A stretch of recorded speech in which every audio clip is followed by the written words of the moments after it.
Hey, welcome back, everybody. Of course, you know me. My name is Dr. Keith McNally. This is another edition of the Envision Speaker Series. I have with me Tina Fornwald and Dr. Will Rami. Welcome to the show. How are you doing today? Thank you for having us here. I am doing good. Dr. Yeah, Will, Keith, how are you? extremely well. I am excited to be here. Happy to have a conversation. Who would think that conversation about what we're going to get into would have such a positive impact? But every time we get to meet and talk and converse and exchange knowledge and information, I get jazzed up. So I'm ready to go. Well, let's Oh, get let me get jazz. my energy level right. Let me get it right then. My bad. Can I do that over? Because I feel like I failed. No, actually, perfectly good. So Okay. let's go ahead and introduce ourselves. I'll start with you, Tina. What brings you to the call? Who are you, and what do you expect as a result of this conversation? My name is Tina Fornwald. I am the founder of Widowhood Real Talk with Tina, which is a registered 501c3 on a mission to support people who are grieving around the world. And grief is something that we are all going to endure. And what my expectation is for people to be comfortable with the different seasons that they experience in life and know that they are not alone on this journey and that they don't have to hide and they can be honest about their feelings and where they're at and know that that grief spot that they're in is a journey. It will change and evolve over time and it will not always be the same. I love it. Thank you so much. Dr. Will, please, who are you and what are you doing here? Well, thank you so much. I am Dr. Will Rami. I am the owner of Shared Leadership LLC, which is a team and leader development solutions provider. We do all kinds of workshops, one-on-one coaching on team dynamics, collaboration, any sort of uh, ability to strengthen a team, to bring them together so that they can produce better results. I'm a combat veteran, a speaker, an author, a podcaster, and I love to spark positive change in teams so that they can get the performance they want. I am here today at the bequest of Tina, and Tina and I have met. We served together in some previous roles, working for the Department of Army. We've both served in the military. And what I really want to bring to the conversation today is to give leaders tools in their toolbox to be able to help those who are grieving. And we know grief comes in different forms. Oftentimes, new leaders, especially emerging leaders, don't have the tools, don't have the knowledge, the skills, or the ability to hold space and have a conversation. So I want to share some of the insights and experiences I've had on how to have a positive conversation around grief, as well as how you shed that weight as a leader yourself, so that you don't carry that with you, so that you can get ready and reset for the next conversation, because it is a marathon, not a sprint. Well, let's go ahead and have that marathon right now. So I guess we should start the conversation by really defining what grief is and how it really impacts the individual. Um, Tina, you're the expert here. What is grief and how does it impact people? I would say, and thank you for that question, Keith. I would say that grief is immense and deep sorrow. And how it impacts one, each person it impacts differently. And it also is determined by what the grief is. So, but some way or another, you will not feel like yourself. You will feel as if the world, as you have become accustomed to, is off kilter, whether it is from a divorce, it is from a loss of a job, health issues, the death of a loved one, a pet dying, a miscarriage, any of these different types of things is life going off the plan that you intended. And that fog, depending on what it is, will hit you differently. And I say that because oftentimes people want to compare that a grief of a child will not be as hard as the grief of a spouse. Well, who knows how that's going to impact someone? And then not only do you have a singular grief, you have multiple scenarios that can cause one to have a compounded grief. You can have someone that their dog may have died in 2020. And then in 2021, they had a parent die. And then 2022, they had to relocate because their job shut down. And then in 2023, in January, their spouse died. They have maybe not recovered from the cumulative impact. And now in 2023, the death of their spouse, they are off spiral because those other little things were something that they could handle. but now they may have just handled it, maybe kind of sweeping it under the rug, and may have not sought out professional services. But now that last item is sort of like the Jenga. You pulled the last peg out of life, and now you have nothing else to stand on. And you may start questioning yourself. I didn't behave like this when the dog died. I didn't behave like this when my parent died. I didn't behave like this with da da da da da. But when that last thing happened, that was where everything became unraveled. And that may be the part where people may start questioning their own particular mental sanity. They may say, why am I behaving like this? I dealt with everything else. But a loss is a loss. And especially when they're cumulative. And I say that because most people don't have one thing that they're grieving in life. There are different things that are going on in life, and the way they impact us will be based on one, our coping skills, our ability to share, our ability to seek out help and assistance when we see things that are going in disarray. So all of those things together will determine how it will impact. I can speak from different experiences with people, but as a general statement, I think people need to know that when you have compounded grief, and then let me also mention the term disenfranchised grief, where you have a grief where society doesn't particularly give it the value or the recognition or give you the support that you would need. Disenfranchised grief may be in a situation where your spouse or partner committed suicide because people don't even want to talk about grief, let alone there's something that's more complicated. Maybe your partner, you were going through a breakup and then they passed. You will have people say things like, well, you were going to get a divorce anyway. It's like, but they were married for 32 years. Or you had a miscarriage and then you had 4 children. Well, you have those other children. You still grieve that didn't happen. Or you obtained another job, but it wasn't the job that you thought it was going to be. Your career path has changed. So some of those things are disenfranchised because it doesn't fit into the peg that society likes to put it in. And now you're left managing that and maybe isolated because you feel that you don't have people to talk to in that process. Tina, that's a lot of information to digest all at one time, but we're going to break it down piece by piece. But before we do so, Dr. Will, do you want to add to that? Yeah, so listening from Tina's perspective and putting it in a framework or a lens in the workplace, no matter what that grief is, it is a process. It's a change has occurred in your life that may or may not be in your control, most likely not in your control. And now you have to understand how to transition. So I like to help and give people frameworks for understanding these, what's happening, what's occurring. So in the work perspective, when you have a teammate, you have a boss, you have someone on your team who's grieving, this transition cycle where productivity goes down, time goes on, and eventually productivity goes back up. So as someone's grieving, an ending has occurred. When an ending occurs, whether that be a loss of a job, the loss of a loved one, the loss, whatever that may be, when that grief ending occurs, something ended, your productivity goes down. When you have that, now you start to have these emotions, anxiousness, loss, shock, because you're heading into a period of unknown. And then you get into this neutral zone. And this neutral zone is where leaders can really make a difference. As you can help your team member, help your teammate move through that neutral zone. That neutral zone is that point of, I know I just lost something, I don't know what's next. So now you start to have fear that sets in, fear of the unknown, fear of letting go, fear of moving on, fear of a multitude of things. And then you start to move through that neutral zone to see, okay, well, what is on the other side of grief? What is on the other side of working through this process? A new beginning. And then you start to inject hope, and you start to inject optimism, and you start to inject the possibility of something new. So this framework I described is William Bridges' transition model. If we put it in terms of what leaders and people can do in the work environment, change occurs. You can't control that.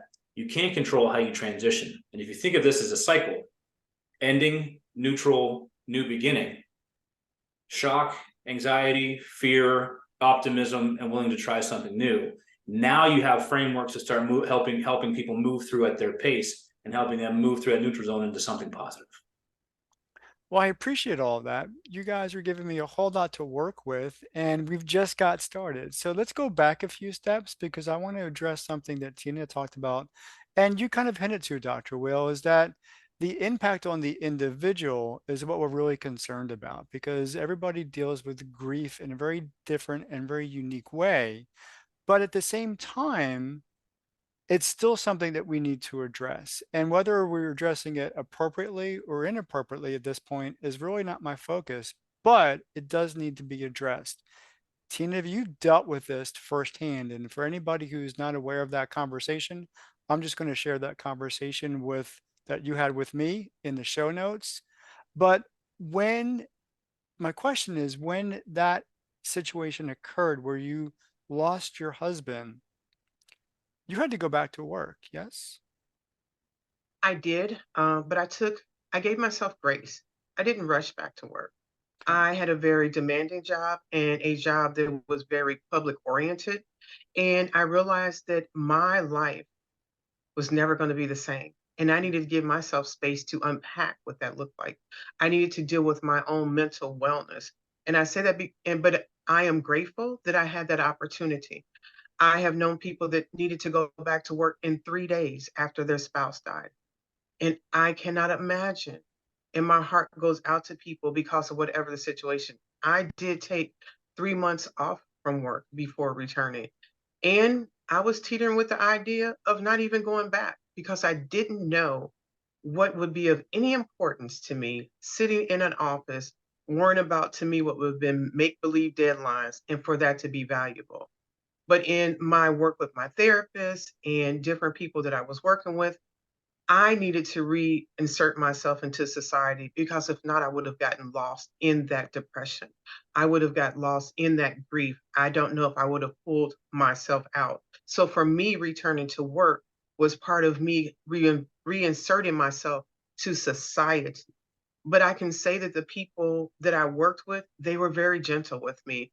Where I worked, because of my job, the whole installation knew. I don't think there was a person that was not aware. And they gave me space. They gave me time to adjust. And one of the things I didn't even think about, my late husband's name was Mark. And what was my direct supervisor's name? Mark. When I got back to work, I literally tried to say his name and I was like, I'm going to call you by your last name. We can't do this. But since I'm a vocal person, I train the people around me how to help carry some of that burden. And I say that if you are not a talker and you're trying to help people understand around you what to do, if you go to Widowhood Real Talk with Tina, we have several different podcasts that you can give to someone about a particular topic and help educate them on how to show up for you. I love that. And so in that workspace environment, you said two different things. One, you were given space and everybody was aware, but you had the intuition, maybe it's because of your personality, to kind of tell people what kind of space you're in. It's a balance between two different dynamics. And so with that idea, I want to go back to Dr. Will. When you're addressing grief in the workspace, how much of the that process that you were talking about, that helping and healing process has to be a balance between what the person in leadership is doing and what the person who has experienced the grief is doing. Is there a balance there? And tell me about that, please.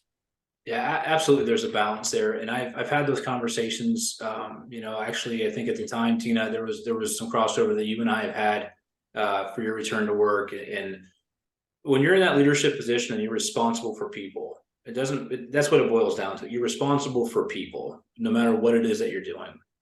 The balance of holding space and showing up for that person, and not rushing them back to be productive, not rushing them back to be a contributor, just being able to have that conversation with them, give them help, offer them resources that they may need or may not be aware of.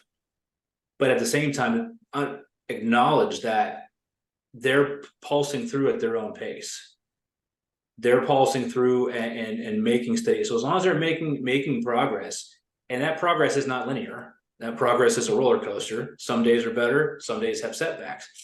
When you're leading a team member, through this, there's a few things that you can do to have that balance. And I really encourage people to understand and embrace the coaching mindset and the coaching toolboxes when it comes to working with someone, helping someone who's grieving. You know, the first is being able to understand that you're going to have to listen empathetically, which is the toughest level of listening to have. So you have the ignoring listening, the pretend listening, the active listening, and then empathetic listening. Empathetic listening is showing up with your whole self. So as the leader, making sure that you're showing up with your whole self, which means you have to be emotionally connected, engaged, and purposeful in that conversation. And you may not be doing most, if any, of the talking, but you have to be able to connect. Listen with the intent of what's being said, how it's being said, and why it's being said. So when you do that, that coaching mindset and practice kicks in. Intentional communication, purpose, relationship building, and taking time to think and pause. When you're communicating with somebody intentionally, you have to ask the tough questions, not the flyby questions. Hey, how you doing today, Tina? You have to be able to show up and give that space of not just, hey, how are you today? How are you feeling today? What is it that you need today? What can we do to help you today? And then listen. When you add that, not just, hey, how are you? That's very open-ended. Being specific and intentional with that question and giving space to listen. Being comfortable in silence. Because that person, when you ask a more specific question, you've got to give them time to answer that in their way, at their pace. And that's where that empathetic listening comes in. So you may have someone there who takes a moment. I sat with a soldier one time who got a message in the morning that his friend committed suicide. We were in Texas. His friend was in California. And I asked him, what is it that you need? And he looked at me. And then he started to cry. And then he just sat there. And I sat with him.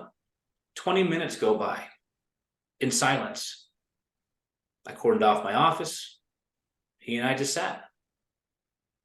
He didn't have the words to describe what he needed. What he needed was to let that emotion out and cry. After about 20 minutes, I checked back. What can I do to help? And then we just walked through breathing. So you never know, depending on where they're at on this cycle through, what somebody needs. They may not be able to find the words. So giving them that space and being able to understand and pick up cues. When you listen empathetically, you're picking up those cues on body language. And you're letting that person express and work themselves through that situation with whatever it is that they need. That's tough for a leader. Because when you have empathy, it is very easy to carry that and shoulder that and take that on. But it takes that level of commitment to truly help someone as they move through that process. Then from both of you, let's talk about the balance of that. What level of responsibility then is on the individual who's grieving? Because they're in a state of confusion, frustration, maybe anger, and a whole mix of emotions and thoughts that they can't even grab hold of. And yet you still have to hold them to some level of accountability and responsibility because quite literally they're in the workplace and they're on your time. So talk to me about the balance here from both of you, please, from both of your perspectives. From my perspective, it was understanding when I was ready to go back to work. And that was a assessment I needed to take economically, mentally, physically, and spiritually. Because I did know when I returned to work, I was expected to function. But I knew I couldn't to the capacity that I was before. So that was the self-assessment part. I am a high charging, getting things kind of done person, meeting deadlines and doing that. And I had to wrestle with my inner self as far as what I could do. So when I did return to work, I sat down and was proactive with my supervisor. And we talked about a crawl, walk, run. I came back to work half part-time before I came to work full-time. That allowed me to ease myself into what at that point to me was mundane, trivial conversations and compared to something I thought that was really important before, because I knew where my life was. So being honest with what I could do, being honest with talking with my supervisor and their supervisor and being intentional about that created the correct expectation management that I knew I could live up to. So unfortunately, before my husband passed, I had dealt with breast cancer. So the idea back in 2017, we didn't have telework. We did, but it was like, what is that? Like, really? But now we're in an environment where people can work from home. So you have the ability to possibly do your job from home without having to get involved with coworkers in these one-on-one conversations. You may have the emotional bandwidth to show up at your workspace at home, do your job, and then remove. You may not have the space for the water cooler conversation, the walking into work, and things that you can't handle. So I would recommend evaluating what steps you can do to get yourself to a place that you want to get to. Speak with your supervisor and talk about what are the options that are available to help you get there.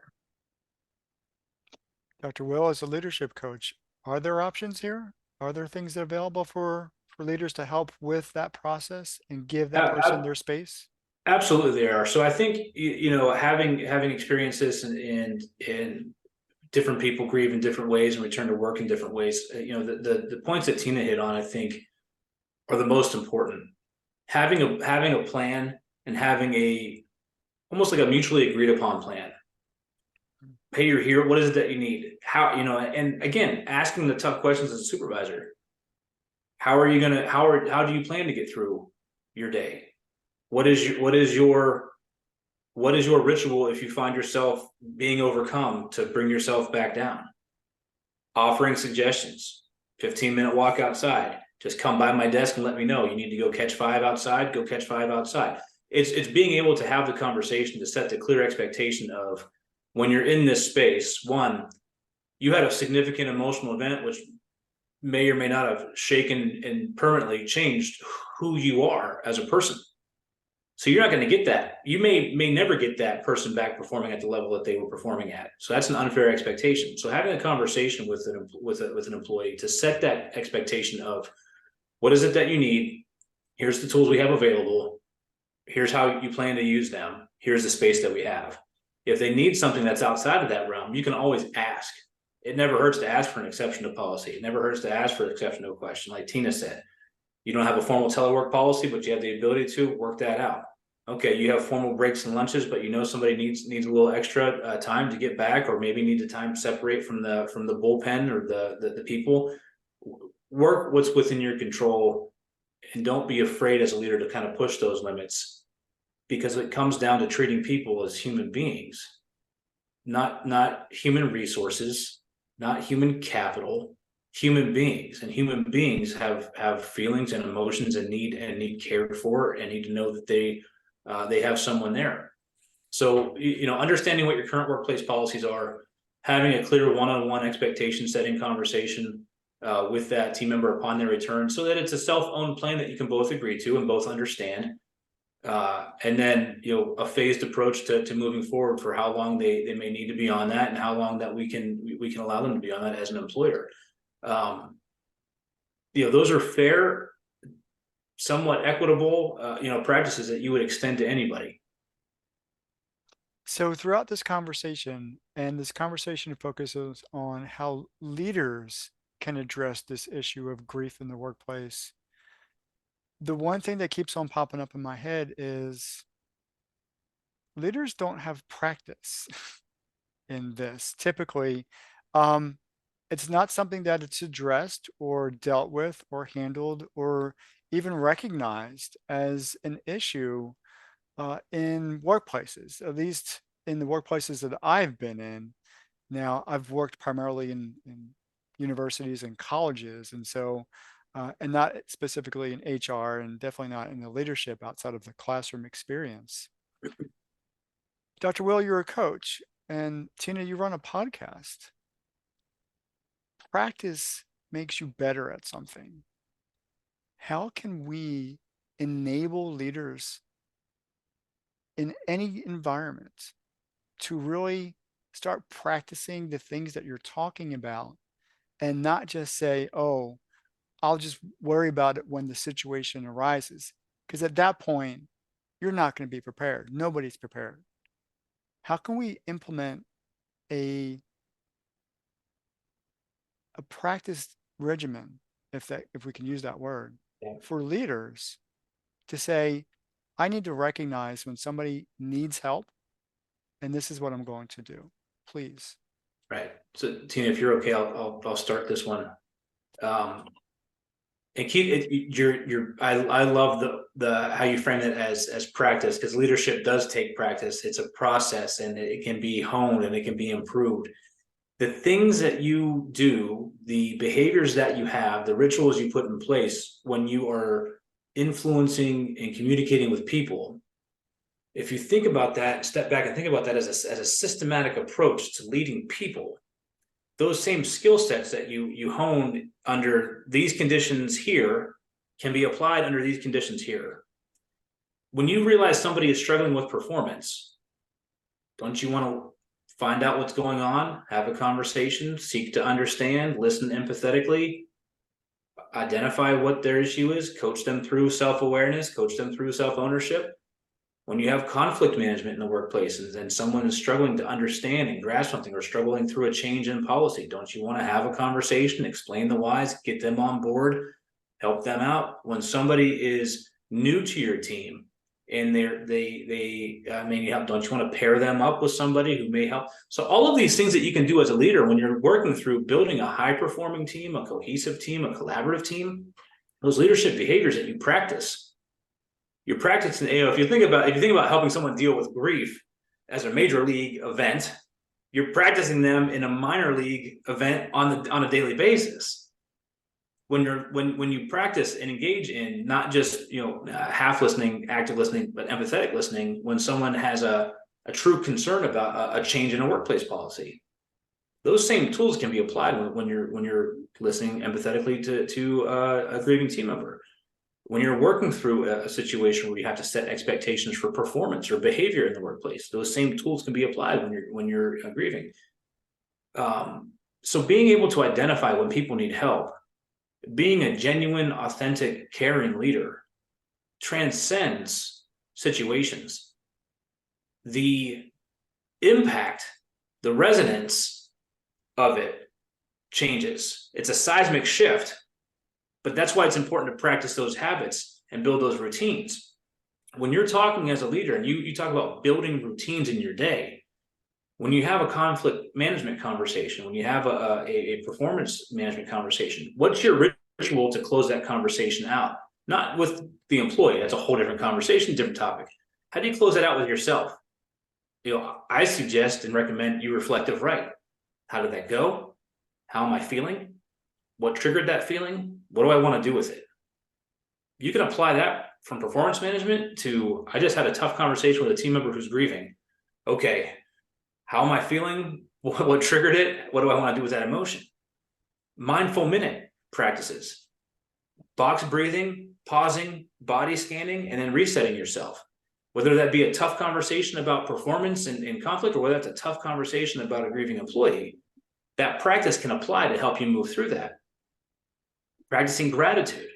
When you have a tough conversation with an employee who's grieving, or a tough conversation with an employee who's got conflict, one of your next steps before you end your day should be seeking out a positive conversation with somebody. Go thank somebody for doing a good job. Go practice gratitude. What we're talking about here a little bit is how do you stop that negative emotional contagion? When you practice empathy, you're putting yourself in a situation to understand someone's experience. The negative side of that can be as you carry that for yourself. So what is your ritual and routine as a leader to shed that and move through that, right? And those are the steps that or tactics that I'm sharing now, is how you move through that. They can absolutely be applied when you practice them and hone them every day to different situations you'll find in the workplace. Tina, do you want to add to that? I do. Thank you, Will, for starting off with the evaluation, the conversation where you sit down and you speak with your employee, because we spend a lot of time at work. We should, as leaders, pick up when somebody is kind of not themselves. And I say that because I'm extremely vocal. I'm kind of on the spectrum of vocal. A lot of people will go through different things in life, and you may never know They may never tell you. People are afraid of losing their job. They're afraid of being seen as weak. They're afraid of being seen as fragile. They're afraid of seeing anything that makes them less valuable in the workplace. So oftentimes people keep anything that is personal close hold. But when you see someone's performance, their behavior, and things changing, there's an opportunity to have a one-on-one conversation and try to identify the genesis of that. And one of the other things that you spoke about, it's important to understand the workplace policy, understanding what HR, what your rights are, where FMLA relates to this. And the reason why I say that, because when people are trying to hide or mask their grief, they may now slip into some unhealthy coping skills. And so, what a supervisor may see, someone is drinking at work, someone is being very confrontational at work, someone is showing up late on a regular basis. They never said that the back item that is going on, all you're seeing is this outward experience. So me as an employee, if I am empowered by what the policy says and what my rights are, whether it's state, local, federal, or relating to my job, that gives me space to come in my authentic self and say, this is what I'm dealing with, and I know it's impacting me this way. How can we walk through this? But they have to be comfortable to be able to have that conversation, because anything they say may feel like it's a setup for them to lose their job. And that is a very difficult position to be in when you're struggling, because you're doing everything you can to make it through the workday. And you leave work exhausted and drained and thinking about, I have to do this again tomorrow. So if you're able to be empowered by the law, the regulations, and those particular guidelines, it gives you space to understand what type of conversation you can have, what it needs to look like, how many people you need to make part of that conversation, and then be powerful as far as what that looks like. Another thing that Will said that I thought was really interesting, looking at my own experience, people often want to say, how are you doing? Because we kind of want to check the block. I asked how you're doing, and you nodded your head and moved on. In my process of training the people around me, I literally asked them to say, how are you doing right now? Because as Will said, I could not think about how I was doing because everything was going across my mind. I was like, they don't want to know that, but this is how I'm doing, da da da da da. But when I found out that they could just ask me, how am I doing at this moment? I could literally say, this is a good moment right here. I may be concerned about the meeting that I have to go in and leave. Can you help me maybe role play that? I know I'm not as sharp as I was before, and being able to be a safe space to be honest helps me know that I am not just a tool for the business's device, but they do see me as a person, and I'm a valued individual that gives me more motivation to possibly want to come back to that workspace how I was before, because I wasn't just dismissed in my difficult moments. This has been an empowering conversation. This has been an enlightening conversation. Um, and thank God I didn't cry today because Tina has a What did way I of tell you making about tears, they Keith? are healthy and important. Okay. Yes, ma'am. So with that being said, and with the amount of time that we have left, I often ask my speakers, those who are joining me in conversation, to leave something with the audience so that they can actually do as a result of this conversation. So our focus today has been on leaders, but there was a balance here for also the employee who's dealing with a situation, or as Tina put earlier, a cumulative effect of certain situations in life that just has left them not themselves. So I want you to give something to our audience, to both the leader and the employee, just one thing from both of you for each of the audience that they can do as a result of this conversation, in addition to contacting you for help and guidance. I don't care who goes first. I would want them to understand that life is complicated. Whether you are the leader or you the employee, life is complicated. And if you're able to stay in touch with that, that will guide you, I think, as you're working through this process. one of the things that Will talked about was having that authentic empathy listening.